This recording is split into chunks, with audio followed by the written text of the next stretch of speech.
What's up, everyone? Welcome to another edition of the Starlight Digest, a podcast bringing you line talk and digesting Star Wars topics over 1,000 years. Wake up, Ernie! We're live. Say hello, everybody. What's happening right now? I know. This is episode 136 being recorded on November 22nd, 2021. And that's 37 days away for the Book of Fett. So Woohoo! We're in line. We just woke Ernie up. The 37 days, Boba Fett. Come on. I've been first in line for that since 1983. So Right. I hear you.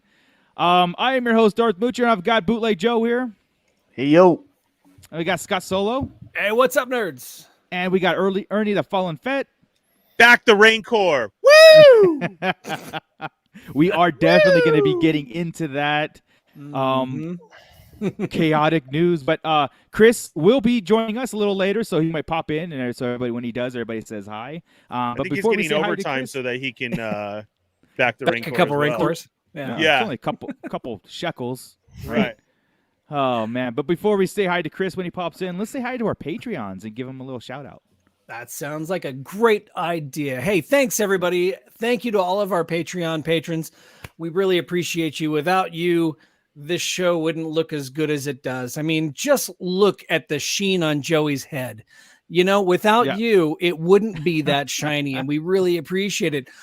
Look at Ernie's cleanly shaved or trimmed beard right there. Look at that. Don't forget the figures it buys too. That's because of you. And your money does not buy a damn thing in that toy room for Ernie. Yes, it does. And look at the chaos that is Marco's beard. Without you, it would Chaotic neutral. chaotic. It's amazing. So special shout out to Don the Dad Dorn, Justin the Vanilla Thunder, Mervine. And I got to give a special shout out to Gavin Connor from the Holy Hour podcast, who, other than Ernie, there is no other human being on this planet that can pitch our show as well as he does. Awesome. So, if you're into a specific band called The Cure, like I am, and I'll delete you them want right to, And it's and you Friday. want to give it a listen, And you're it's in love. Friday, and you're in love. If you love cats, try if you're into caterpillars, and it doesn't matter if we all die. Gavin Connor at the Holy Hour podcast. You got to check And him you out. said they're not goth. They're not. Shut your hole.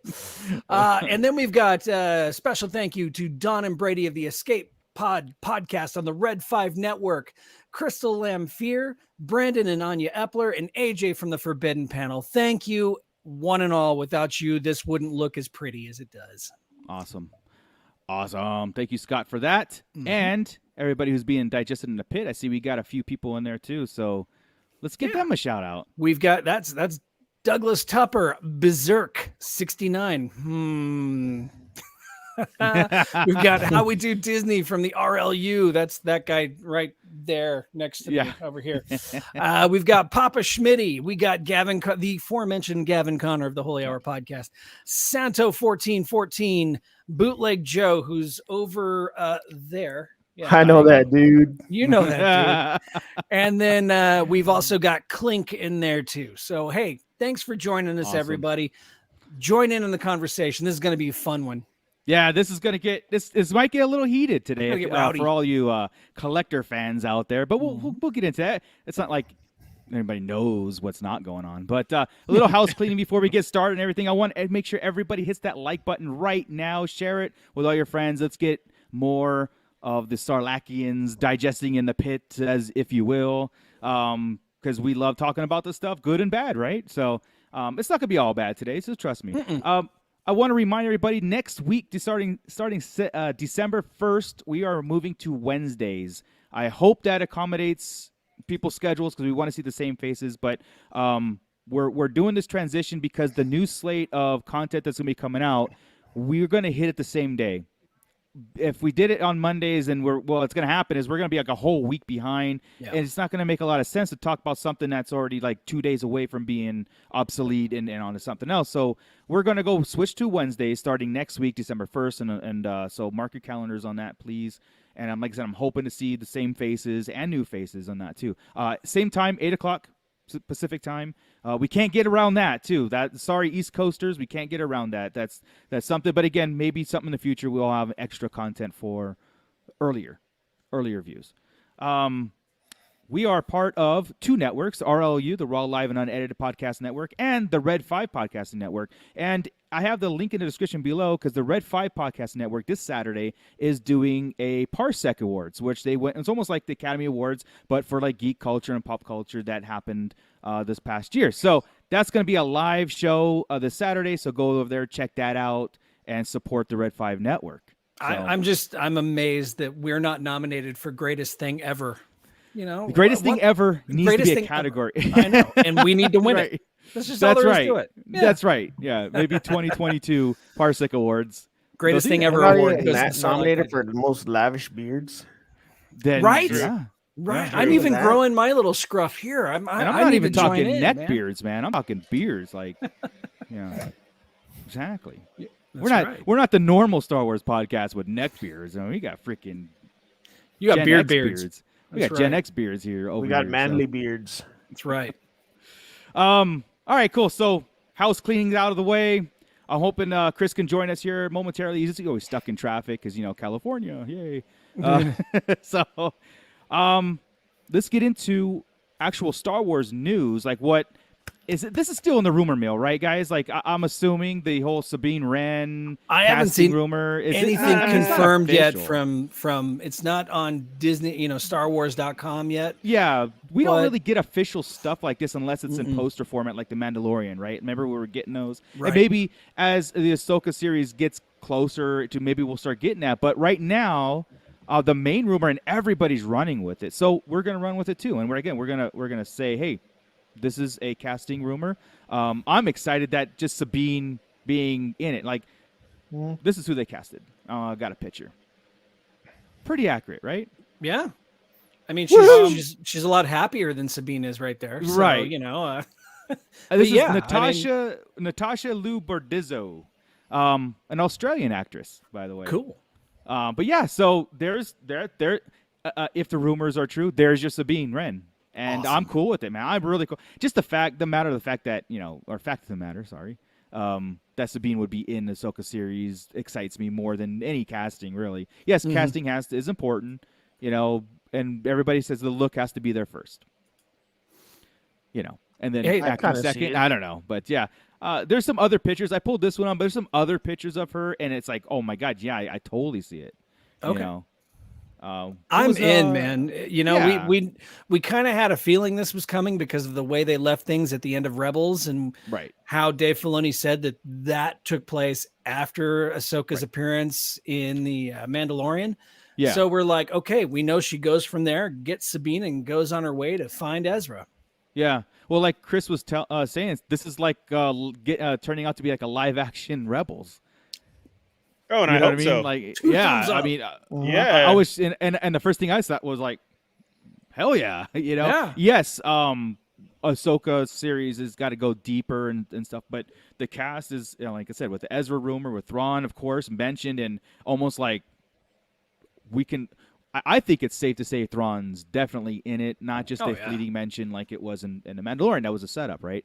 But Ezra and Thrawn were last seen together, so it makes sense that we would see the Ezra thing. We know Hera is involved. In that time frame. And like I said, like you said, Scott, Sabine Wren. I mean, this is exciting. I don't know. I And know there- it's still a little too early, but again, these are rumors, right? Yeah.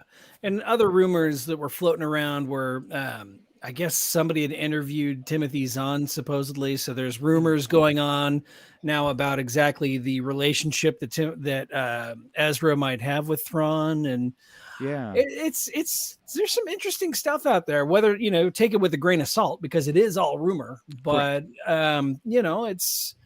it's exciting. It is as exciting. usual over the last couple of years. It's an exciting time to be a Star Wars fan. Yes, especially again. I've been told 2022 is like the Star Wars year that turns everything around, right? Yeah. I'll mention this real fast. Hey, we mentioned that Kathleen Kennedy was renewed her contract for 3 more years. And Joey posted a thing in our chat too about what is it, the Entertainment Weekly or Vanity Fair? Vanity Fair No, Empire Empire magazine. Empire Thank you. magazine. Yeah, Empire magazine with the Boba Fett on the front cover, right? That's what's gonna. Which I need to get my hands on that. Yes. So there's some so interesting cool. articles in there, and Kathleen Kennedy confirmed today, or during that article, and again, that's it's everywhere, and she confirmed that we have not seen the last of the sequel characters. Right. She didn't specify. The article did go into say, hey, they've been doing a lot of backlog cleanup, I guess, with the comic books, like tying in certain things and like saying here's Kira, here's Snoke, and all these things, and then we see it in the Mandalorian starting to happen a little like that, like we've been saying, like the puzzle pieces, right? Yeah. Yeah, I can't wait to see what happens to Unkar Plot. Yeah, I wouldn't mind visiting. The lady at the end who, what's your name? Yeah, it's gonna be a great story to run with. I hope so. The third trooper who got scared and didn't want to go after him. That's right. Yeah, the Rose trilogy. Oh, yes, man. Amazing stuff here. Amazing. Well, again, she didn't specify what format they'd be in, like if it's a live action or just in comic book form or book form or whatever. But we have not. So again, animation out there. Animation would be fantastic. We even speculated because Daisy Ridley was speculated to be doing some work as Rey, and we kind of said, hey, that might be a voiceover. So do you think they reconcile with Boyega? I don't know. Like, I think you put a paycheck in front of Boyega, he's going to cash it. I mean, it's my opinion. I mean, he said these things after. Oh, he did me dirty, but your check cleared. I mean, if you were that proud on your principles, then you should. I'm going to show up to work every day mad, but I'll be here. But I'm going to be mad. I'm not going to be happy about it. I'm going to say something. But you know what? If his story continues, he gets to be a Jedi, which probably would make him very happy. So they say, okay, if you come back, we'll give you a lightsaber this time, and he'd be like, I'm in. Yeah. Exactly. There you go, Papa. Papa Schmitty, tell me how the heck Maz ends up with the Skywalker saber. That needs to be echoed like in a huge way. Dude, I would love a Disney Plus series on Maz's castle. Absolutely. Yeah. How she got the castle. Cool. And then that's going in because then that's a story after story of people walking into a bar. Yeah. Right. Maz is the bartender to tell her story of tales and everything. And that's what you call it. You call it the story for another time. Yeah. Speaking of tales, so I have the Oculus, the Facebook Oculus, right? The Quest, and I have the Tales from Galaxy's Edge game, that I play, and I got the expansion pack called Last Call, and it's exactly what that is, Ernie. It's you walk into a cantina and there's tales. Like I got to play as IG-88 on Nar Shaddaa and a side mission, and then Darth Vader. No, spoiler, but it goes into play now. It goes into Empire Strikes Back, basically. Oh, so sweet. It goes into how IG-88 ended up on the Executioner. Nice. Yeah. So and I was like, oh wow. Yeah, Executor. Thank you. It was like fantastic, but it reminds me of that. So let's put a Maz in there and do it that way. That would be awesome, man. Like, yeah. There's some stories left, I think, but I always said this too: double down on your investment. Mm-hmm. Don't they're not erasing. Obviously, I mean, like, this is not Kathleen Kennedy's comments aren't like we're not going to move forward with what we've planted already. They basically are doubling down. We're going to get more of it, and the stuff that we're doing is going to make it all tie in and make sense. Like I said, the work on the back end, the comic. See, and I'm down with that. So. I'm totally down with that. I've always said that too, man. Like I respect people and companies more when they see a vision through, and that's an argument in itself because some people will say the sequels weren't even a vision to see through, but at the same time, let's make it. They're making it right. They're not going anywhere. So, oh, also, I was telling Scott and Chris this too on that game. On these Tales from Galaxy's Edge, they're tying in High Republic stuff by mentioning certain things like the Nihil and the Great Event. So when it comes to like the end of the phase that we're in, I think what we're gonna do, and I think we've mentioned this too, we're gonna regroup on it. We're gonna consume it, the first phase or first two phases, and then see if it's like okay, we'll bring it to you guys again. We started it, right? But we're gonna bring it more and and see how that functions, because they are still putting in mentions here and there, you know. So I was looking at Michael Gutierrez's comments, and he has a couple. He was bringing in some toy stuff, and he was looking at a book of Fettons and toys. So, but I want to switch this over to toys. I want to switch this over to the toxic nature of Hasbro and Hasbro Pulse. Oh boy, what are you talking about? Yeah. Oh so, boy. Well, let me tell you, Ernie. I don't understand. This is a doozy. For all your collectors, for your non-collectors, I apologize. But again, this is still important because Star Wars and collecting goes hand in hand. Since like Scott said, 1978. thank you. Since 1978, it's been a hand-in-hand thing. Hasbro Pulse, as you know, was doing the Rancor and all that stuff, just to keep everybody up to speed. And the Rancor is $350 as a Haslab for, you know, the first Black Series project, and it was a Haslab project, right? $350 or right off the bat. Nope. You know, it was a high price tag. So what that meant to me, and again, I've been listening to other people's podcasts and comments on this whole situation, and this is why Ernie brought out the alcohol. I've been listening to my DMs and all my messages and personal messages of a bunch of hate that I've received for my last week. So. But it's so funny, Ernie. Like, nobody should be hating, because this is not our problem. This is Hasbro's problem, and I will get into it in a sec, because I want to say, like, the $350 price tag is the start of the downfall on this project, because it puts everybody's attention on, all right, for $350, what are the stretch goals? It can't just be a $350 figure with 100 billion in points of articulation and 900 paint app. Who cares about, like, they keep throwing that in. Yes, you guys are doing a lot of work. We get it. It's understandable, and it's because you already started off feeling like you're overpaying already. Yeah, that's what I'm saying. So they priced it. They priced it at the level that you would get if you were buying all of the stuff together already, like the stretch goals. That's the price of the stretch goals and the figure. Yeah. So right away, it put a spotlight on the stretch goals, because the barge, even the Razor Crest, was like, we're getting this awesome thing, and everything else is bonus when it, you know, if it does. And I felt that way, right? When I backed the Razor Crest, I was like, anything extra is awesome, because this is going to be like almost a 3 foot. It's just an awesome, you know, project. I was like number 5 in the backers whenever that thing debuted. I didn't wait for any of the stretch goals. Yeah. Oh, so Scott, we all know you're cool for backing your big old dust collector there. I still don't like it. I really appreciate that. See? Right. Your big old dust collector, just full of dust bunnies in there. You can come over and play with it anytime you want. No. That's what you So Michael Gutierrez is saying, will there ever be a Black Series figure of Luke from the season 2 finale of Mandalorian? Well, of course there will. This is where the stretch goals, I think, is like, it's a retooled Luke that they're adding for the 4th stretch goal, you know. And that's where I'm thinking, like, maybe that can stand. Who knows? But maybe. The Salacious Crumb stretch goal, the Luke, the Gamorrean Guard, all are available now. All are available, you know, soon or whatever. They're just on cards. Okay, so it's nothing. You know what? Okay, like, I would have been more excited for it if they would have, like, with Salacious Crumb, if they added in a revised Jabba with Salacious Crumb. Then it'll be like, that's cool. I mean, that would have been cool, but that's a large piece. I don't think that would have. And it's also something that shelf warmed for a lot of times whenever Jabba was first out. Oh yeah, I'm thinking. Go ahead. Yeah. Go ahead. No, go ahead, please, Scott.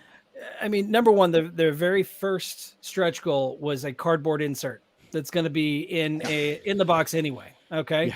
Now, if they were going to put a plastic base in there that cardboard insert could fit into, like the old school play sets, that would have been more interesting. Like the future ones were going to be, and so let's just put it this way: all the stretch goals are fails. They're fails. There's no Ula. There's no Malakili. There's some that, like, I was watching some podcast or a guy's review, and he goes, Ula probably will never be mainline because of the controversial, like, Slave Leia, Hutt Slayer Leia, all that stuff. So you put her in this way, and you make people buy her in this exclusive package or whatever it is. That would make sense. And I was like, yeah, I agree, because remember I told you guys, whatever figures they put out, they're going to be mainline figures. They're not going to be exclusive. They're just going to be on the card. Anyway, stretch goals are a fail. They've lost backers. et cetera, et cetera. And I don't know what damage. And you can't control- say it. You can't just say it as lost backers either, because that's a loss of money. You're looking for a certain goal. I mean, if you're going to be having to put in this overpriced $350, then forget it. And you're absolutely right with the figures and the stretch goals. That isn't how it's done. And again, I know you guys did the Razor Crest and the barge and everything. That shouldn't have been that way either. So they haven't been listening from the beginning, because we should have gotten when you get a Haslab project, which is supposed to be done for the fans, something that you can't put out there has to be that special. A lot of people are going on saying that the tiers shouldn't matter. You're not paying for the tiers. That's extra. Initially. No, I'm sorry, but when it comes out like that, I have a Sentinel sitting here that comes with 2 figures that I can't get again, head sculpts that they added in, and that was Marvel's first chance to get in there with theirs. And they went and asked people and did this and that to, hey, what about this? What about that? And it went on. Then they have Galactus. They come out with 4 figures you're not going to be able to get again. You're absolutely right as far as saying it. And so did Papa Schmitty. We're getting all those, and they said that. Yeah. So you're telling me you want me to buy a Haslab project that's only going to have a card and a coin to be reminiscent, but if I don't have those, I'm going to have to rip that open. So now it's nothing. And it's not even that special. Yep. And then cardboard and bones, and you want to act like it's okay. It was your chance to save it. And then the whole Silicious Crumb thing is so many people are, well, you're dumb because, and you guys got to understand, like on Toy Migos, I went off one night and I've had nothing but hate mail all week. I've had to block people. I've had to everything because of my comments were really pissing people off as far as I don't know what I'm talking about. And it's like, oh, that's funny. Sure, I don't. This is my own opinion. In support of or non-support? No, I'm not supporting it. I'm not. No. Your comments were in support of. That's where you're getting hate. No, I have a lot of support. I have a lot more of negative though. That I'm just blocking people and everything. This is where it comes from. Is I'm sorry, but like we're all here. We've been here doing this from the beginning, and so this is our passion. We know what it comes with. Exactly like Scott said, that cardboard insert was going to be there. Back in the day, we should have got the forehead. You're making it like if it was something special when it's not. Stop doing that. And people are like, oh, well, you don't understand. No, they made it even worse when they brought it to the table and said it was a sticker going on the cardboard. So it's not even like printed to the, like, oh my God. And then people are, well, you're dumb because Silicious, why are you saying that if you want Hut Slayer Leia, if he wasn't a part of the Rancor story, neither is she. No, what I was saying is that if you wanted people to jump on this, she was part of the Hasbro pick your favorite, and she got up there. And then all of a sudden, she didn't win, and she was renamed. I was surprised she was even on there because they had a choice not to put her on there. Correct, absolutely. You should have done, as everybody knows, Ula and the Rancor Keeper, and then you make them special for that. There's like, I don't see any chance of Ula getting released to the public for her outfit or anything like that. Correct. Yeah. And there's your special backing for collectors. Yeah, it's a lot to it. So when we've been collecting for years, and all of us have had to make the decision to cut back our lines, to not do this anymore because of repaints and this and that. You come at us with cardboard, a figure that's going to be out, a repaint, couple of bones. Exactly. And I'm sorry, that I can print here at my house. It is. You can. And then you want to come with the thing of, whoa, we don't understand because it's highly detailed and painted. No, man, it should have came out a little bit more than that. Here's another issue too. You're dropping 3 Haslabs at the same time in the holiday season, knowing full well that we as collectors, I mean, just look behind Ernie right now. Look at all those different lines. If you wanted to back them, that's over $1,000 to back all 3. Absolutely, in the middle of the holiday season. That's a Proton pack. That's the what's the other? The Sky Striker, the G.I. Joe Sky Striker. I want that kinda, but I don't want to back it unless all of those stretch goals are reached. Correct. That's 100% right. That was a $60, $75 toy last time. Yes, they reworked the mechanics on the interior of it, but that's not a $250 toy. Reworking the mechanics doesn't make it go from $60 to $250. And that's why my initial comment was, if this thing came out at $250, I think the issue with these same stretch goals wouldn't be as bad. I know that we're bitching about it, but I wouldn't be as a thing. Because remember, I was looking at, like, when it first came out and it said $350, I was like, ouch. Yeah. Ouch. Right? And I'm I'm with Jose Gonzalez, and Jose says I'm gonna grab a Rancor because I truly want a Rancor. It will fund, and many will feel, for not ordering and occupy. Yeah. And I no. will. You know what? I truly want a Rancor too, but I can't Right. forego over $350 If you're gonna get a Rancor, then get a Rancor, and it is gonna get funded some magical way. It's gonna happen because it's Star Here's Wars, the thing. and they're gonna make it go through. Well, here's the thing. I've been listening to a lot of people. A lot of people wanted to wait and see what the stretch goals were, and the people I've actually come across a few YouTube channels that have canceled, but also said they're probably going to back last minute to see what Hasbro. It's almost like sending a message now to see if Hasbro will change either the price tag or change whatever, and then play the game. Because it's just what Jose Gonzalez says. Look, I'm a collector too, right? And I'm gonna back this up too. So don't eat my lunch over this, but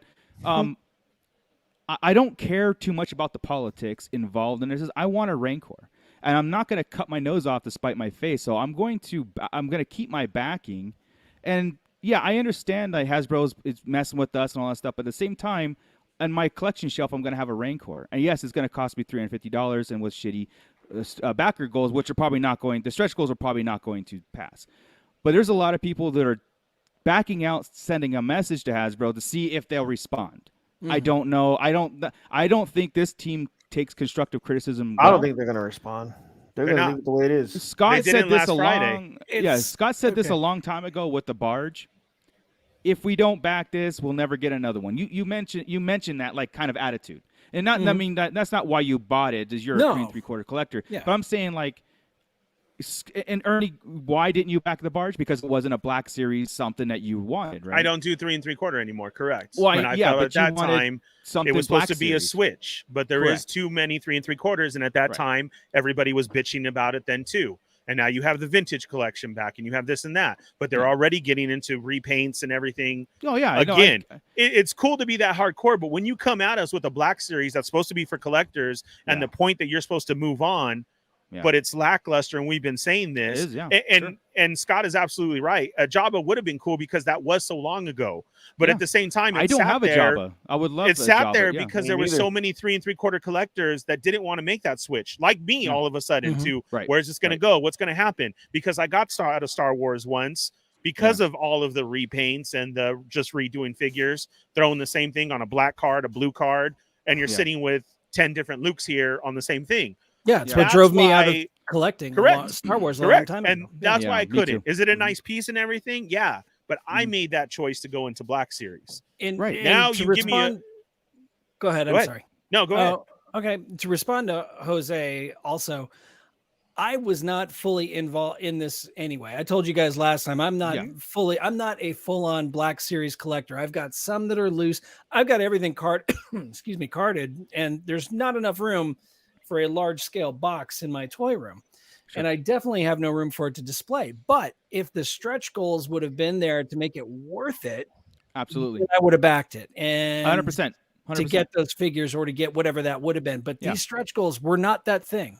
No, these stretch goals are the worst stretch goals I've ever seen, because I always told you before. I said if they give us figures, it's going to be something in the main line, and it means nothing. Unless it's the ones that resell or the ones that do mint on card. But I'm not mad about it either. Like he was saying, there's no reason to get upset about it. I'm not. I just it is what it is. I just look at it this way. It's like, the Black Series might be a line that's not meant for anything bigger than a land speeder. Because look at the snow speeder that's still available, and it drops to like $90, and it goes back to $100, and it's right over there. It's really cool. I suggest buying it. It's still a great piece. No, and the TIE Fighter. Exactly what I was gonna say. I got the TIE Fighter, the first order TIE Fighter, for $20. Okay, I sold it for $20. Yeah, $20 on Barnes & Noble when they were we can't move these things. $20, and they were still available for a long time. It's just they're just too big. But the Rancor is a figure, it's a character, all that stuff. But like I said, I'm with Jose with the comment like, hey, if the thing passes, yes, it's gonna hurt, and I'm gonna eat $350. I don't really do the politics too much because I'm too old to be like they're gonna do it right someday. Not in my lifetime. This is the one and only time to get a 6-inch Black Series Rancor. Okay, that's it. And it probably, if this doesn't pass, it probably will be the last Black Series Haslab ever. some people say, "Oh, that's good because Hasbro hates their fans." Like, I don't think they hate their fans. I think they have a marketing team that doesn't have their ear to the ground. They need a shakeup for sure. Correct. They absolutely need a shakeup. And you know what? The toxic comments of fire these people and like that. No. No. That is also wrong. It's an I'm easy not here fix. for somebody to fire their team or anything like that. You need to redo. I'm sorry. Yeah. The perfect one is to say Marvel. Oh, well, you're a Marvel fanboy. No, I'm a toy collector who Marvel's doing it right with Build-A-Figures, comic, MCU. Their Haslabs are cool. They talk to everybody and like that. Then we had G.I. Joe. Scott is a huge G.I. Joe collector. Classified came out and everybody was so 50-50. Well, I've moved everything to 6-inch. So I was on board, whether if it was for a video game or not. Then you have the Target debacle, and that happened. But they listened and they came back, and now you have these special ones that are everybody was able to get them. If you did not get the Target one, I'm sorry, that was your own fault. Yeah, because there's plenty of Facebook pages, toy pages out there. Correct. Yeah. Last week I found a Baroness on clearance at Target. Nice. Yeah, see, man, nice. Right, correct. So they fixed it, but they listened, and they're keeping up with the classified look. They're doing old school look. They're doing new. They listened. They did some switching around, and they listened. The best thing they can do, right now, the best thing they could do. I'm sorry, Arnie. I had a thought, but I know, because because all of us have the same feelings. You know, Star Wars is our passion, is our life. So it's not that I'm upset about it or I'm bitching about it or anything. I've been doing this for so long. Like, you don't even understand. My old house was a museum. For those of you who are new to the show. I've had everything. My Star Wars collection saved my house 3 times from a divorce to everything dealing with just life. But you have to make that decision, and then you stop collecting this and that, and I like this. We've all been there as collectors. We've all been this there. Is my second. This is like my episode 2 of collecting, right? And I went full on with a 6-inch. Yeah. And so to see that Star Wars almost more than half your collection came from me. So like. To see that happening, man, it sucks because we've all grown up to make these decisions. And it really sucks because it doesn't seem like it. They're still on the boat. They're Star Wars. They're going to buy it anyways. Yeah. And that really, really sucks because even I am toxic to that fact because I still bought the Boba Fett Target because I'm a Boba Fett mark and I love Boba Fett. Where I shouldn't have either and made the statement of why isn't it on a card back like these? But it comes in a box, so now that throws my collection off. It's the same old Boba Fett buck that they're using. It should have been on the new one, but no, I had to buy it. So I'm sorry, I'm part of it too. But when you come to something that is supposed to be fan oriented and backed by the fans for the fans, that's where your passion comes out, and you have all these people upset or making a statement like we're all on different pages for it all over the place. And that's the way it's supposed to be though. But you're not supposed to go and attack these people. You're fired. You're this and that. They're not listening. If they didn't listen for last Friday and try and fix this, I'm sorry, guys, they're not. And the thing about it being Star Wars is you guys are absolutely right. It is going to get funded. And that sucks too, because it's just another shot of, all of a sudden magically it did happen. See, we told you, here's the numbers. Like, they'll do anything. I know a lot of people who've canceled and have said that they did it to send a message, but they plan on backing last minute to hopefully that they will get some sort of response. But I don't know. And again, it's because like Jose and myself, it's that mentality of I'm going to get a Rancor out of this. You know what I mean? And it's going to go to my collection. And the people who are going to go sit in the corner and cry about it, I'm not trying to be crude about it, but if they're going to cry about it, it's like, but you don't have a Rancor, do you? You didn't do it because you wanted to send a message. Well, you message loud and clear. That's a harsh way of looking at things, right? It's a harsh way of saying it because, again, I'm at that point in my life and my age. It's like it's like this is the only shot I'm going to get at this. We're not going to do it again. And if it passes, cool. I'm not like, oh my God, I hope it passes. If it doesn't, then I'm hoping that Haslab team or the Hasbro, the Star Wars team really kind of takes a step back. That's the hope, right? Don't think they will. And then go like, okay, it's not human nature to admit when you're wrong anymore. And that needs to change, right? That needs to change. This is why we're in such a turmoil environment in life, because nobody can admit any mistakes. And then when you try to be constructively critical on something, they take it offensive and they go shoot you up. So it's like, you know, it's got to be where that the best thing Hasbro can do, like, honest to God, the best thing to really do is come onto a live stream and say, okay, guys, look, we understand that we didn't get this right. We didn't have our ears to the ground on this, and we admit our mistake. We're either going to drop, no stretch goals. Here's the Rancor as is, $250, drop $100 off it, see if that, or redo the stretch goals. But like there was a comment in there that they can't do Ula because of the scantily clad, whatever, and they can't do Malakili because he's topless. I'm like, that needs to stop too. That whole, you know, the wokeness coming into our figures needs to stop. It just, they need to do it. We'll buy it, and the backlash is not that bad, Hasbro. They need to cater. You to put the a homeless. They need to cater to the collectors and not the other crowds. Well, first off, no kids are buying this stuff. Okay, it's us. Yeah. But Hasbro suffered the backlash of doing a topless male figure, okay? Overweight male figure. Suffer the backlash. You will make a lot of money, okay? I'm just saying. You're selling it to a bunch of overweight topless men. I'm just saying, don't let those. I have to put a shirt on for this show. I hate it. There's got to be a point where companies and entertainment and stuff start saying no to these kind of demands, and like, oh, we can't do a Hut Slayer Leia. We can't even call her Slave Leia. We have to call her Hut Slayer Leia. You know, which is cool. That's a badass name. It is a cool name, and that's what's saving grace on that, right? Yeah. But they can't be afraid of putting it out there, mainline, in front of kids. They can't be afraid of it. I'm sorry. Yeah. It wasn't a problem 20 years ago when they did it, and it shouldn't be a problem now, or even 5 years ago when the Wave 1 came out, right? Yeah. So anyway, I do want to address Douglas's topic. And I know you want to wrap it up and get into something else here. No, I can go on. I have Toy Migos to talk about this, and I've been all week. And so, oh, is this the license issue with Douglas?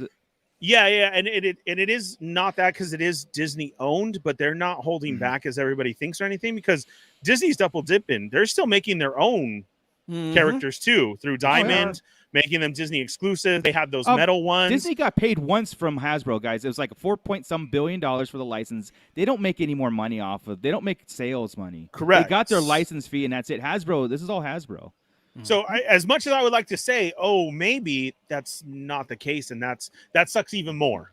Yeah. Because like I said, collecting and being there from the beginning, we've ran through this, and it's still happening.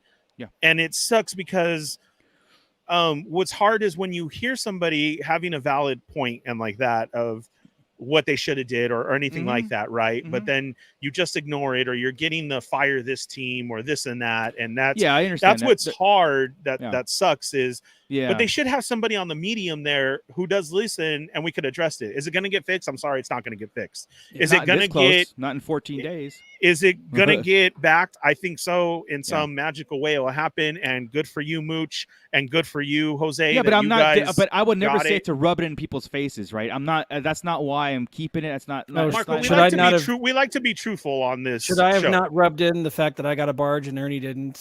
Right. See? Sorry, Ernie. Sorry. And man. Marco's going to send pictures of the Rancor with Boba Fett sitting on it, and Chris is going to be like, "Send it, send it." I want it on my shelf, and if I get it, cool. If I don't, cool. Yeah. But I'm not going to sit there and go, "I should have got it." And like I said, cut my nose off to spite my face. It's like, no, this is available. I'm going to buy it. And that's cool that you're going to make that decision. Yeah, I can't. I can't back it for the price. That's another high price. As Scott says, there's other ones out there right now. Yeah. Oh yeah, no, not at all. You have to make that decision and going into it. So my decision is not a whining decision. It's it didn't show nothing for me after even seeing the painted mock-up or anything. Still, that's a no. I had my finger on the trigger. I had my finger on the button as that live stream was going, okay, this is it. If we hit it, I'm getting it, but no. Yeah. And you know what? If it doesn't pass and all of a sudden it doesn't hit its numbers, just you got one day to hop over to the G.I. Joe site, back the Sky Striker. There you go. Yeah. Mervine, I honestly don't think any of the stretch goals are going to be made. I think we'll get our 9,000 backers, and like someone said, it's going to be a retailer. It's going to be But maybe Tashi Station Emporium might have some other bones for sale. Who knows? Hey, Matt. Who knows? You should check that out, Mervine. Damn right. Or maybe a base for it. Maybe a real base for it, right? Jose, so the Rancor spring of 2023 was the initial release, and yeah, it will coincide with the anniversary of Return of the Jedi, and I'm sure that's when we'll get our Malakili and Ulan if they go the route of like doing something daring. Who knows? But I understand that maybe they wanted to save some of those stretch goals for a mainline release, but again, they see people backing out in the hundreds at this point, and I think what's frustrating, Ernie, and maybe the lot of slack that like on Toy Amigo stuff, it's the lack of communication that we get as the consumers. I think it was a more open line, like the Marvel Legends team was it's almost like a direct conduit. Like, hey guys, we've done so many figures. Instead of giving you repaints or whatever repackaging, what else do you want? You know, like I know there's new shows coming out, and Star Wars is not Marvel, at that point yet. Correct. Like, Marvel gives you the repaints and everything too, but you know what? They're giving you ones that are on eBay for like $100. Well, and that's why I like the archive series. I like the archive series for that. And when they go ahead and they resculpt something, hey, I'm all for that. Like I said, I have a choice to buy a repaint and not, because I'm not a completionist when it comes to this stuff. I pick and choose. Same. You know what made me more upset about the Luke Skywalker reveal is the way that he said everything. The butterfly joints, the double knees, the resculpted like this. That's how it should have. That's how they all should be now. Yeah. That's how we should be getting that. You have they're making it regardless though. I mean, so it's not even like it's a special item. No. I'm saying all of the other figures, like how that Boba Fett wasn't the new one, how the girls still don't have the articulation of that. Like you have it there. That's how all this should be tooled now, but it's not happening. So that sucks even more because you're not going to using the new bucks. Like to say how Marvel's using all the new pinless stuff and all like that. Like, okay, they've made the switch. This is on out. Like we're getting rid of this now. And here you go. That it sucks again, because you're like, hey, I knew the Rebels Trooper had all this. That was a while ago. We should have been able to have our butterfly joints and everything like that. And you're not doing it. Yeah, I agree. Okay. You know, and the retooling and all that stuff, you know, we pay for that stuff. So it's not like the price doesn't get added on to the final cost of, you know, plastic and shipping. Yeah. And we're going to buy that stuff, right? Or any, like the new, say, for example, the old Stormtrooper that they released 7 times, and the new Stormtrooper, which is amazing, probably the definitive Stormtrooper you can buy with the elbows go all the way up. I mean, you can really pose these figures, right? Yeah. It's not like the technology isn't there, and you're right. They take 2 steps forward and 10 back sometimes. You know. Yeah, and it really sucks, and that's why we say a shakeup. Yeah, shakeup should be done. You know, they're getting reamed somewhere at the of a stockholder meeting. They're getting reamed somehow, somewhere. But will we ever hear about it, or will it ever trickle down to changing? I don't know. I don't know. Maybe not with this current team. Like I said, I don't want to see anybody fired over it. I would love a transparency communication with it and change it on the fly. Like, I don't think there's anything wrong with it. I think for the majority of collectors don't think there's anything wrong with it. You're right, because you know what? The Razor Crest, as the Razor Crest went, they only had a certain number of stretch goals. And as time went on and they started just killing those stretch goals, they're like, oh crap, let's give people more. Right. So then we had the Jawa, and then we had, you know, all the add-ons, and there's no reason they can't come back and say, okay, you know what, let's do this. I think instead of your cardboard and your sticker, let's go with Malakili. Okay, that sucks though, because they had their chance. They really did on Friday, and they didn't. But you don't that's think what everybody wanted to see on the Friday live. But if everybody's complaining, okay, let me just put it this way: if everybody's complaining, you should have done this, and if they go ahead and do it, is everybody's going to be like, you should have done it in the first place, and I'm still not backing you? Or is that like a step forward in the right direction, being they're maybe, you know, trying to make amends? And it's in the right direction, take, right? But they have to approach it that way. We should not be on the end bashing everything and lose your job. No, that shouldn't happen. You shouldn't come back to us and say, well, you guys whined about it, so here's this. No. That's not the way to do it either. If you were to, and let's just say by some way circumstance that it does not get funded, right, and we get it again next year, then I think it's done if it doesn't get funded. Like, honestly, they just take it and they throw everything away. All the plans, the future plans for Haslab Black Series. Papa Schmitty, man, if they came out and reworked this Haslab from top to bottom, I would fund it out of principle. That's what I feel the sentiment is majority out there. Like, I think you would get 16,000 backers in a heartbeat if they came back, like, honestly, and be humble about it. Yes, listen fans, to the colors, the stuff of the eyes. Look at your stretch goals. No one can take away what they did with the figure. It's awesome. It's beautiful. Everybody would love it, but it has to be in grasp and it has to make sense. Again, my hesitation was at first like $350. The stretch goals better be awesome. When the Razor Crest came out, I'm backing it. Stretch goals a bonus. That's the attitude I should go with every Haslab. But that vehicle was so well done, and the way it comes apart and the way it's painted and everything, that thing was so well sculpted. Look at the stretch goals we getting with this, a stand, an actual stand, and all the figures and all that stuff, and the carbonite cage and all. I mean, that's a good add-ons. They're good that they should carry over. Yeah. I'm looking right Mervine now and Papa. I know. Yeah. I'm looking at the Haslabs that we've got going on right now. We've got the Sky Striker. The last time it was released, practically the same mold. It was $70. We've got and it's only a little over halfway backed. Right. We've got it's been the like Rancor. that for a long time too. Yeah, we've got the Rancor, which we've been talking about all this time, which just lost another backer as we were talking. And then we've got the one that did fund is something completely new, completely different, full-on electronics and sounds. And that thing is what, 2,000 over its back? Its goal right now? Well, because of the movie 2 helped, and it was perfect timing. Perfect timing. It doesn't even come with a gun. And it's a prop replica, though. Like it's a toy, but it's a prop. Legit. I wouldn't mind if Haslab switched over to Star Wars prop replicas, like actual. That'd be awesome. I would be cool with that. I really would. I love it. There's a lot of Ghostbusters fans. I heard a lot of people who laughed about that. They were calling that proton pack the next Cookie Monster. And I'm sorry. That thing got right. Yeah. Immediate. There's so many Ghostbusters fans, and you give them this out of the gate. That was cool. That's a good move. You really did think about it. It's cool. It's not in my collecting wheelhouse because I collect everything else, but it's really cool. If I collected Ghostbusters, I'd be all over it. Oh yeah, I want one too. And I don't do that, but and that's the thing. When it makes you want one and you're not in collecting that, you're doing something right. Yeah, absolutely.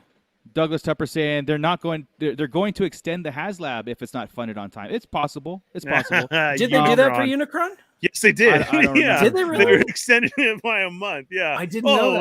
Well, this and that happened, and they opened up overseas. That's funny. Here's the thing: extend it, but then be like, all right, guys, look, we're gonna reel back the Salacious Crumb because that's stupid. Okay, because you're getting it at the Galaxy's Edge. $35 you get a Salacious Crumb figure. The only thing you're getting, the only thing you're getting here is a card back. Forget it. Yeah, it doesn't come with a coin or anything. It's just like a cheap. That was the worst stretch goal I've ever seen in my life, besides the cardboard. The cardboard. The cardboard. Cave, right? It kind of made me happy because I could just 3D print mine and put it on Tashi Station, right? It's just like, I just 3D print a backdrop, and I still will 3D print backdrop. But it's just, it's really, really fascinating to watch this unfold at the same time because I'm not as mad as maybe I should be because I'm like, hey, you're backing it. Cool. You should be but I'm backing it. But at the same time, if it doesn't get funded, I'm like, all right, cool, whatever. I mean, we got the damn vehicles are huge in the Black Series line anyway. So I'm kind of like, it'd be awesome to have an 8-foot AT-AT in my living room. But at the same time, do I really? I mean, I'm going to trip over that thing. $1,000 to spend on that. I'm just saying with the stretch goals of like, here's a cotton for snow, guys. So I don't know. I mean, you know what? I'm looking at Mervine's last comment. Haslab 3 3/4-inch Death Star. Here we come. I am looking up right now at because I've got the Star Wars micro collection from the 80s up there above me. And I'm looking at what they did for the Death Star playset. If they scaled that up for a 3 3/4-inch figure, I mean, they could take that same model, scale it up for 3 3/4-inch figures, and that thing would be epic. Right. And definitely worth that price tag. So Capitan. Second stretch goal. Second stretch goal for the Death Star. Mouse droid. Boom, on a card back. A little itty bitty mouse droid. Capitan saying, you're get rid of, welcome. He's saying, get rid of tiers 2 and 3, and we're on the right path. And like I said, I think at this point, maybe two things need to happen. They need to drop the price by 100, get rid of the stretch goals, or keep it at 350 and change the stretch goals altogether. Keep the Gamorrean Guard, fine. Mooch, I hope it happens for you. I don't care. Like, honestly, I don't care. Like it happens for Jose, but some people do. Like Jose's full into it and everything, and like back into collecting and like that. And there is some people who are so passionate about it that absolutely, we're not saying no or take it away. Prove a point. No, what should be done is who wants a Rancor for those reasons, then get your Rancor. Well, like I said, I say I don't care because if it doesn't get back, that means it wasn't available. So I didn't miss out. You know what I mean? If it gets backed and I have it, means, hey, guys, I got a Rancor. Yeah, I overpaid by it. I understand that. And I'm part of the problem, I guess, when it comes to, like, sticking it to the man. But guess what? I got a Rancor on my shelf. And hey, you like what you like. Well, Sunflower and Daisy are hoping that it doesn't get funded because that night what are we doing this for, guy? We're collecting toys. I mean, this is something that we want, this stuff. But, yes, we want value. We want a little respect as consumers. I understand that. I get it. It's a, first world problems. We get it. Absolutely. You know what I mean? This is something that's important to us. And like Jose was saying before, like he's saying collecting got him out of a dark place. And same, I'm right there with you. Awesome. I'm right there with you. So when I look at it's like when you stare at your collection, it does mean something. It's not just like, it's not that much of addiction. It means something. There's heart into it and all that stuff. So, it's important to us. And Hasbro, the Star Wars team, I think needs to realize that. I think they really do need to change their strategy. They need to pivot. They need a 180 on this stuff, and and respond. Either to come out and say, like, I'm an all or nothing person, right? You guys know this. I'd rather someone stick a middle finger in my mouth, tell me to F off, rather than drag me along the mud and whatever. Because then I know where you stand. I'd say, okay, here it is. Hasbro, come out and tell us it's tough.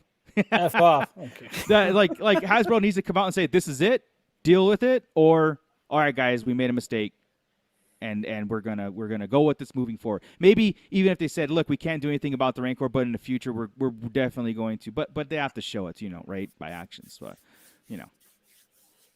Agreed. Wow, we went way over on the Rancor talk. I mean, but it's because Chris isn't here, because Chris would be like he would have reined us in. Yeah. Wrap it up. It's not a pop. I have my Rancor pop. Haslab pop. That'd be awesome. Quit lying, you bunch of sissies. That's what he would have said. There we go. What do you want to talk about, Chris? Ghostbusters. This movie was freaking cool. Where's my pops for it?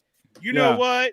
I sat there. I cried. I laughed. It was a great time. I want pops now. Yeah. There we go. That's my Chris. Guys, everybody in the pit, we wanted to do a Beyond the Pit on Ghostbusters Afterlife, but we went so far over time. But I do want to know, Eddie, hey, did you guys see it in the pit? Yeah, we're gonna spend a little less time with it. So if you're gonna leave us at this point because you haven't seen Ghostbusters and don't want any spoilers, I just want to throw that out now. Thank you for joining us. We'll see you next Wednesday. So I'll give you guys some little leeway here because we're gonna. I got to talk about the Ghostbusters just a little bit.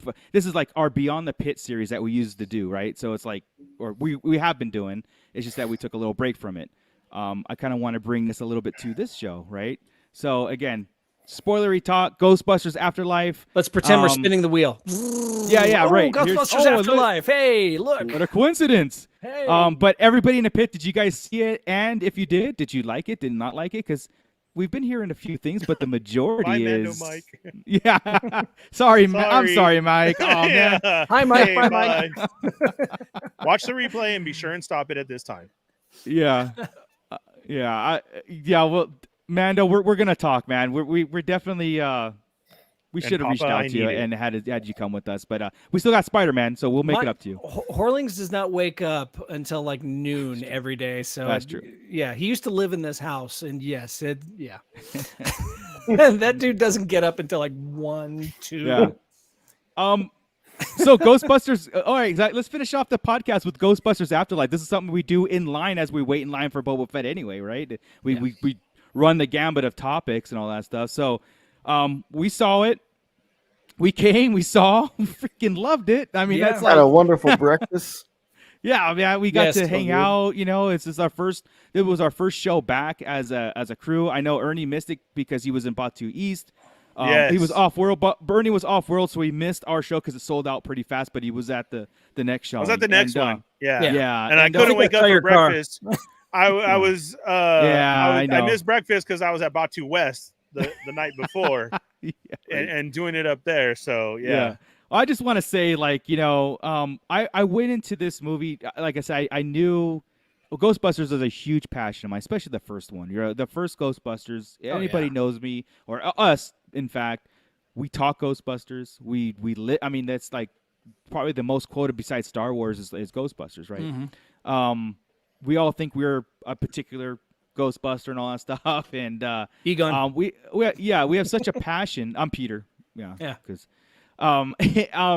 we have such a passion for the movie. So I went in there thinking like, okay, this is 1984 to now. That's a lot of time in between. Mm-hmm. Can they really do a true sequel and capture magic from the first Ghostbusters? And I'm gonna say they did.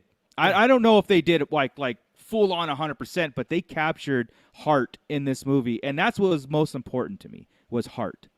With the new characters, the kids, the storyline was amazing. All the callbacks to Evo Shandor. Oh my God! How the mining bars came from the mining and did the high rise at the Ghostbusters first one. It was a well written story. It was a very well written. Yes, cohesive. and it was. Yeah, and this is what I love about it. And I guess there was some controversy about this wasn't the original story, but who cares? We didn't see the original. Who cares about what the original was supposed to be? This centers around Egon Spengler was brilliant. Yeah. Mm-hmm. Harold Ramis, of course, but centered I think around that's him. heartfelt. That's what I'm saying. Yeah. Yeah. It centers around him. There was a falling out that we got to see this stuff. My most shocking moment in the thing, again, spoiler, was Ray Stantz saying Egon Spengler can rot in hell. I was like, whoa. Yeah. But then you understand why. Yeah. Right. You understand why. Because of real life stuff. And you know what, dude? What really got me was at that end when they each got to say it felt like their own piece. Yeah. It really did. Should have called more. Wish you were here. Did like, whoa. Yeah. That hit me hard. Yeah. Like it was great, man. though, man. The story. You know what I love too? And I Yeah. always say it too, and I'm sure because Scott's on that level too. Soundtrack was great. Oh it my was God. incredible. It was I was You know how hoping. 80s like just Dun, to have dun, dun, background dun, music dun. in a Yeah, shot. it's Yes. Like so good. it is It's so fantastic. yeah. Yeah. It pulls you in so much more that you The don't way- even know that you're being controlled by background music. Right. The way you don't, they but did- you are. The way they did the ghosts in it, the spirits as they fly around, was dead straight on. out of 1984. I mean, they Dead didn't on. change anything. Fantastic. Yeah. Mervine All says it was both a remake and a remake of the OG Ghostbusters. Now, sure they did it, but it worked. Not sure how they did it, but it freaking worked. Yeah. Because Ghostbusters is a movie with heart, and this one carried forth, it kind of brought into it. It was kind of seamless how they brought into it, and I love the whole time lapse of it. No, there was no mention of Ghostbusters 2, but again, Ghostbusters 2 is a standalone little side thing. Well, but not only that, but this looked like they addressed everything in Ghostbusters 1. Yeah. You have that end credit scene, and I feel if we do it again, then that's Ghostbusters 2. Exactly. And the return you know of what? Vigo. I saw I saw an interview with Jason Reitman today that said there are certain reasons why I didn't touch Ghostbusters Awesome. 2, and that's because I'm building up to possibly seeing something like that. I loved it. The bad slime again is coming. Yeah. I have a friend that spent the last 48 hours on Messenger with me talking about how much he hated this movie and why. And it was just literally nitpicking every little thing that could be wrong. That should have been Ray's grandkids because Ray was the one that liked the sliding pole. So what? Okay. If you're a 12-year-old girl, are you going to slide down a pole into a dark room? You're going to be scared shitless. And then She did. She said, you know why? Because she said, I'm a scientist. Well, not only is she a scientist, but she even says, I don't show emotions outward, but inside I'm screaming. Yeah. It was right there in the dialogue. It was so great. It was. Yeah. And when you see that moment, you go, I did that so many times. I just in there like it was great. It really was. Capitan says a tear ran on my cheek, and I'm not a Ghostbusters collector or enthusiast. Like, yep. I'm gonna tell you something right now. From the beginning opening scene, I was like choking up. Yeah. And then everything in between, it felt like a Star Wars movie to me, as far as that whole like, oh my God, there's R2, there's a million, like that kind of stuff, you know, with the like nostalgia. Yes, it was a very good nostalgia trip. But this movie was dedicated to Harold Ramis, and it really showed. And I love the fact they didn't shy away from it. They made him a ghost. Mm-hmm. They killed him off in the intro scene, you know. And I was like, no, you're not going to do that. You're not going to do that on camera. Yeah. Oh yeah, they did. But when they showed the 4 Harold at the end, I couldn't look at it. I looked in the corner like, oh no, not going to do it. You're not going to give me. But it still got me. Because again, it's a heartfelt movie. It's not just a tribute. Yes, they redid Gozer in the same fashion and stuff like, but that's what Gozer does. You know, that's the Sumerian thing to do. You know, in order to come back, you have to have the Keymaster Gatekeeper. I get. Awesome. It kind of reminds me, like, yeah, this is like Nurvine said. You know, it's kind of a remake of the Ghostbusters, but at the same time, it had so many other things going on in the movie that the familiar stuff. Hey, look at that high C, the Ghostbusters high C. Ernie's holding up. It has so much other things going on that you kind of overlook a little bit of the fact that, you know, maybe they are reusing some things. But I felt like did it better because the whole thing where one of my favorite lines in the movie when the Ray and Peter and Ernie Winston came back was Gozer asking Ray if he was like God, and he still hesitated. Ray? They're like, Ray? He's like, well, he's so good. So if anybody asks you if you're a god, you say yes. And I beg to differ. There was a Ghostbusters 2 reference in this thing. Ray's a cult. Yes, Ray's a cult. Ray's shop. That's a Ghostbusters 2. And apparently the toaster that was in the kitchen was the toaster. Oh, So there you go. Cool. I'm saying there. Yeah. A couple things I didn't realize while watching it, and it wasn't. I think either Chris or you, Moocher, you pointed out that J.K. Simmons was Ivo Shandor. Went right over my head. I had no idea. As soon as he not laying there, but as soon as he stood up and spoke, I was like, there he is. Yeah. I missed. I was so enraptured in it, I didn't realize it. But you had blurry eyes, Chris. Yeah, I mean, Scott. You had blurry eyes. You know what that from means. all the tears. all the tears. All the tears. Everything's blurry. And then I'm sorry, but I'm still busting up about the Walmart walk. That was funny. Yeah. I was still dying about that. And then Olivia Wilde was Gozer. I didn't realize that was Olivia Wilde as Gozer. That was awesome. Yeah. Seriously. But the same voice too, right? Like the same voice of Gozer. I was just gonna say that too, Bootleg. What was your favorite part? The Walmart walk. And, just me and Chris were just dying. I don't know why. We just both like at the same time just started busting up because I'm like, dude, I dare you to walk through Walmart like that. Yeah, dude, I do that when I see toy pallets. It's exactly how I start walking towards. Yeah, exactly. I said that's our new one. I mean, we all relate. All of us show up at a toy store one day and we're all walking down the aisle. Like, hell yeah. Yeah. Mervine's in this convo. He said, I'm glad that the new characters got to be the main focus. As awesome as seeing the original crew, I'm glad they kept the story on the new cast. Absolutely. And especially since they were so worthy of it.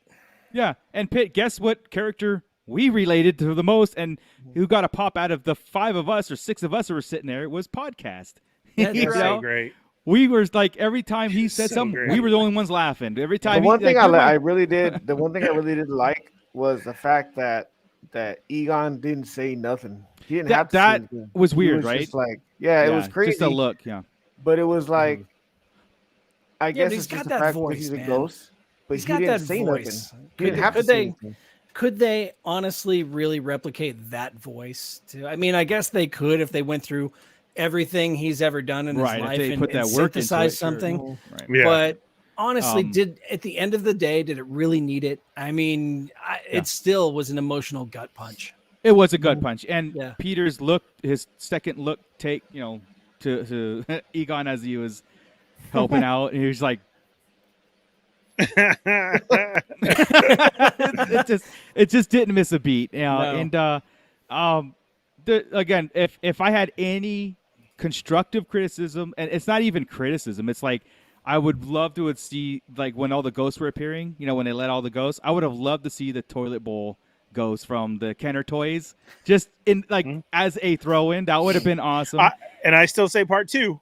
Yeah, part 2. It could be, Slimer's man. in that thing too. I Yes. mean, Yeah. We had Slimer. Muncher, right, or something. But it Yeah, was Muncher. That was cool. Going to the toys, you had the seat, the seat pop out. That was from the toy. Yeah. So that including into there, that was amazing. That was awesome. Speaking of toys, Papa Schmitty, yes, I do need that Target exclusive family pack. Yeah. If you see it, I want that, man. Oh, Mervine, right there. The best part was McKenna Grace's dad jokes. They were Absolutely the comedy we needed, right? Peter Venkman was the comedy in Ghostbusters. She was just the heart and soul of this movie. She ran it all. Yeah. Again, so good. Fantastic.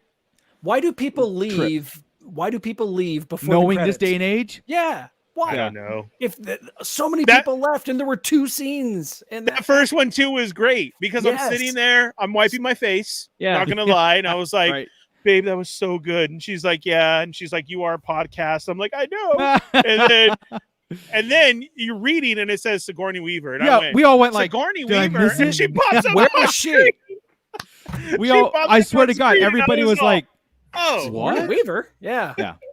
Yeah. And that scene, what do you see on this card? Oh my God. It's so fantastic. So You fantastic. marked Yeah, the cards, didn't you? They definitely left it open, and Winston definitely he's the money man now, and he's the they ended it with they opened up the firehouse again. So I do have a question. Yeah. Isn't that supposed to be a Starbucks now?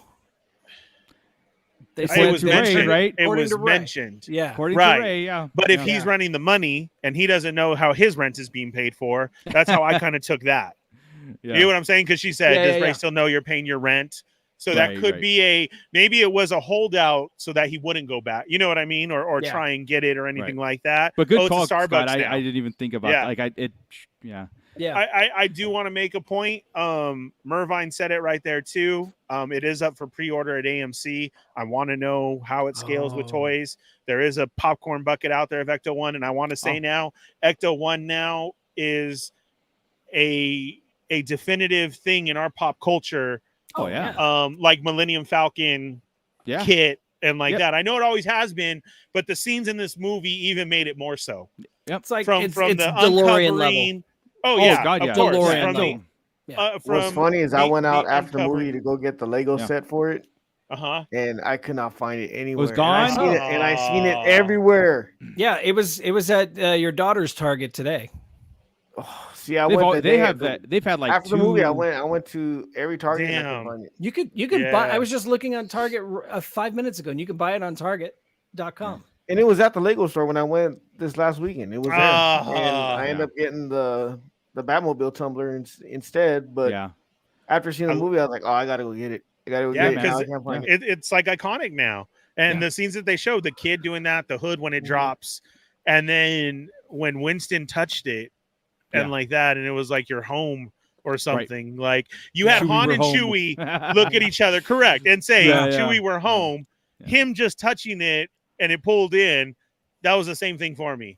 Like that was great. And that's exactly what my thought was. I was very excited because I feel, okay, when is part 2 happening? Yeah. Like, go ahead, bring those kids in. Yeah. The only thing that I thought that was missed that I thought should have been cool was that I thought the sheriff should have been Winston's kid. And so that was his granddaughter. And he was secretly there to watch the town, knowing what Egon was doing. That kind of would have worked for me, like even more so of just like, Right. oh man, for reals, like that is so cool. Yeah. Like I wish he would have been the one to pulled it in. Right. Well, Dad, you Right. were right, and it happened. So now what's next? Yeah. That would have been awesome. Yeah. As lovely as Ghostbusters 2 is to us, like to the heart, this is a true Ghostbusters sequel. Oh yeah. Because I like the fact that they played with the time jump. You know what I mean? They embedded it in the story. And again, that intro is fantastic. Just that energy, the excitement, not showing Egon's face, but it's him. And it's like, of course, out of all the Ghostbusters, he's the one to do this, right? And Yeah, I can't wait for my second showing. I want to go see it again. Go see it at the AMC. Apparently, you can get a popcorn bucket. Well, I have two AMC, Ecto ones here in my house, so the third one would be great. They're on. I'll have to send you the link. I'll send you guys the link in the chat. Yeah, please. You know what too that I thought was great? I really thought that Paul Rudd was a great addition. Oh, it was absolutely. Awesome. Yeah, especially like this. All right, guys, we're gonna show you Cujo, that rabbit dog. That was all. Rabid dog Love that it. mauls children. A rabid dog that mauls children. He's like, you Would don't that want to not be be here. us I don't as a want to be here. substitute teacher? I Yep. can hear Joey like in that spot right now. Yeah. All right, guys. Next up, we got Chucky. This is Yeah. about a doll who kills people. Yeah. Fantastic. So, yeah. oh God, Again, that was so cool. movies with heart, the critics seem not to like it. And Who the hell cares? that's the my the friend. sentiment Yeah, right who the there. hell Yeah, cares? like honestly, it doesn't matter what they want Citizen Kane out of every single movie, right? Yeah. It's like you're just not going to get that at a certain things, but I also love Paul Rudd's name too. Like Mervine just said, Gary Gooberson. Gary Gooberson. Gary Gooberson. Yeah. It's so good. Unreal. Oh, Gruberson. Gary Gruberson. Gooberson, yeah. That's so funny, dude. All right, guys. Well, no, that was fun. No, let's keep talking. I'm sorry. I know, right? Like, I'm sure the conversation will continue later. And that's why we have the Facebook Central, right, Scott? That's I mean, that's why we have right. our Star Wars Central. So this conversation could carry over. And so go over there and check it out. Maybe like the page. But speaking of like this episode. We got to get a lot of likes because next week when we do this on Wednesday, we actually have a giveaway again. So we're going to double up on our giveaways. So, Scott, what do we have? First giveaway. First giveaway is this poster from Unicon that is autographed by Timothy Zahn, creator of Grand Admiral Thrawn. Mithran Nuroto. Yeah. So get used to clicking likes because that's going to be a major requirement. Likes on this video. And comment. Guys, comment on, not just in chat, but comment on the episode. If you liked it, did you not like it? Did you like our rant on the Rancor? Are we wrong? Tell us if we were wrong. Tell me if I'm wrong. I don't care. You're wrong. Thank you very much. So, but put in the comment. I really appreciate if you commented that. You got it. Don't call me up later and say it. You got it. Just tell. But yeah, guys, thank you very, very, very much, everybody. All right, Scott, thank you very much. Oh man. All right, man. I'm going to hand it off to Ernie. Ernie's going to take us out of this thing. And then again, I will see you all next Wednesday, December 1st. So with that, Ernie, take it away. Yeah, guys, don't forget to join us next Wednesday, December 1st, as we are switching channels to jump ahead before the Book of Boba Fett. Don't forget to check out our Facebook Central page where you can continue this talk. And let's talk more Ghostbusters to everything and your love for Star Wars and why you can't wait for your Rancor or whatever it may be. But before you do that, make sure you hit that thumbs up, hit the bell for notifications, and hit all so that you don't miss out on when we're going to be on Wednesday or our 1-minute reviews. We got the TikTok going on with Scott Solo over there doing his quick reviews and other stuff. Yes. Bootleg Joe, and all our names that you see is where you can find us on Instagram. If you want to talk to Grand Admiral Chris over there, he is the one who usually runs our Instagram and Twitter pages that we also have, and that's also the Starlight Digest podcast. So go over there and check it out. Be sure and follow us on all of our own social medias. Tell your friends to come on over in an episode, be live with us, jump in the pit, see what we're digesting and what we come up with. Like that. Don't forget to also check out Tashi Station Emporium for all your figure stand needs and much, much more. They're a little bit behind on orders, but they will fulfill them, and it's a great place to get figure stands along with other stuff. Maybe Bones? I don't know, Mervine. Go check it out. They're coming. Yeah, with or without a Rancor. Scatter Train is coming. The only other extra one is the art of Scott Solo. Be sure and go check that out as well, too. He's the one who did that whole fan poster for that, which is signed now and part of our giveaway. Plus much more. Scott, did the comic book get funded? It did yesterday. Awesome. Ryan Dro's Stealth Hammer #2 got funded. Congratulations, Ryan. Yeah, absolutely. Yeah. And the Kickstarter closed last night, and he was over his numbers. He's ecstatic, and so am I. Another piece of my art out there for the world to see. Good. That's awesome. So go check that out. If you got more info on that, you can find it at the Sarlacc Digest Central or hit up the artist Scott Solo. He'll let you know about more info on that or his other art pieces. So again, you've had time now. Hit that thumbs up, hit the bell, hit the notifications for all. If you want more Toy Talk, you can join me tomorrow on Toy Migos. Check that out on YouTube as we do our Chat Migos Assemble episode. I'm going to be the special guest. And then Thursday nights are our usual 8 p.m. talk. We get into everything, pre-orders, what's going on. And yes, you will hear my rant. You may not like me, but you still watched. Like Thanks for the view. He's a collector, man. Hey, collectors have opinions too, right? So. Right. My opinions and views do not express those of the Sarlacc Digest or Toy Migos. In the last 30 minutes, the Rancor dropped 3 more Packers. Yeah. It's gonna drop, but again, in 14 days, it will magically get funded. Right? Yeah, that's what I'm saying. In 14 Thank you guys so much. Everybody's gonna sit there too, just like this. Yeah. When Lenny comes on and says, "Hey, me and Squiggy did it," and everything got unlocked. Thank you so much. We know you pull through. Yeah, and everybody's just gonna be like, "What?" Okay. I'm not going to gloat at all because I'm just not that person. But that's no. Go ahead, and then me and Scott will get our Rancor at Ross, and then that's cool. You said that about the barge. I still haven't seen it at Ross. But I'm just saying. I did found it. That sucker will never be on a shelf if the box is too big for it. But I will come over and I'll play with Moocher's Rancor. There you go. We could do a TikTok opening it. I can't wait to see the base that you're going to do for that cardboard back. Oh, because that cardboard back is going to be kindling for my fire.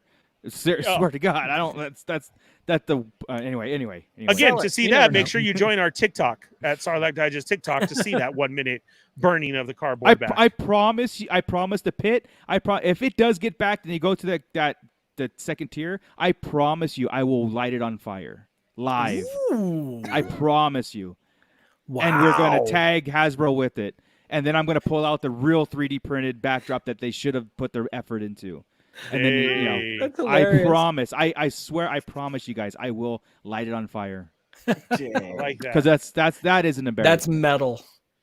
That's metal, man. That's metal. All right, cool. Don't forget our Patreon, please, if you can. Yeah. Support. It helps out a lot to make this thing look this beautiful and like that.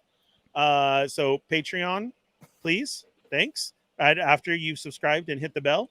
Patreon.com/Sarlacc Digest Podcast. There it is. We Link will is in see you Wednesday, December 1st. Yep. Right? At That's 8 it. p.m. Pacific Standard Time. I will see you tomorrow at 5 p.m. on Toy Migos. And that's about it. Our viewers are dropping about as fast as the Rancor is dropping. All right. Keep it nerdy, everybody. Peace.